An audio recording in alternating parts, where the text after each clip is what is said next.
প্রিয় একাদশ শ্রেণীর দ্বিতীয় সেমিস্টারের ছাত্রছাত্রীরা, তোমাদের বাংলা বিষয়ে এবার দুটি গল্প আছে। একটি হলো রবীন্দ্রনাথ ঠাকুরের ছুটি, আর দ্বিতীয়টি হলো দেবেন্দ্র মিত্রের তেলানাপোতা আবিষ্কার। এর আগে আমি তোমাদের ছুটি গল্পের ফটিক চরিত্রটি সম্বন্ধে আলোচনা করেছি। আজ আমি ছোট গল্প হিসাবে ছুটি গল্পটির সার্থকতা সম্বন্ধে আলোচনা করছি।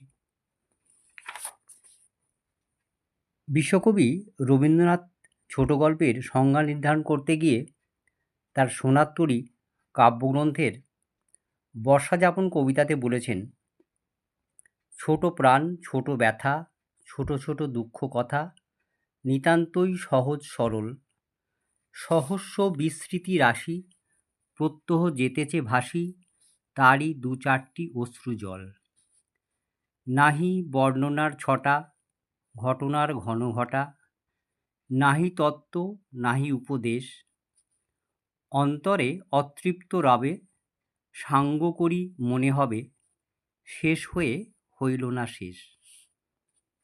অর্থাৎ ছোট গল্প সম্পর্কে বলা যায়, ছোট গল্পের আয়তন হবে সংক্ষিপ্ত, কাহিনী হবে গতিময়, সেখানে অতিকথনের অবকাশ নেই।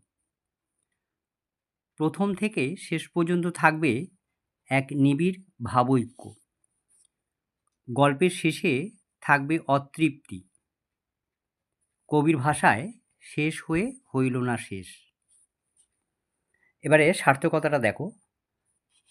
আলোচ্য ছুটি গল্পটির কাহিনী দৃঢ় সংহতিপূর্ণ এবং একমুখীন। গল্পটির মুখ্য প্রতিপাদ্য কলকাতার নিষ্ঠুর নাগরিক জীবনে প্রকৃতির সন্তানের করুণ ট্র্যাজেডি। গল্পটির চরিত্রচয়নে রবীন্দ্রনাথ কোনো অতিরঞ্জনের অবকাশ রাখেননি। গল্পটির মুখ্য চরিত্র ফটিক। গল্পে মা, ছোট ভাই মাখন, মামা বিশ্বম্ভরবাবু এবং মামি ছাড়া আর কোনো চরিত্রের সৃষ্টি করা হয়নি। দ্রুতগতিতে কাহিনীটির এক নাটকীয় মুহূর্তে অতি স্বল্প পরিসরে মৃত্যুর হাত ধরে পরিসমাপ্তি ঘটেছে, যা ছোট গল্পের বৈশিষ্ট্যানুসারী। নগর জীবনের যান্ত্রিক ও স্নেহহীন পরিবেশে ছুটির জন্য ফটিকের আকুলতা করুণ ব্যঞ্জনায় গল্পে চিত্রিত করা হয়েছে।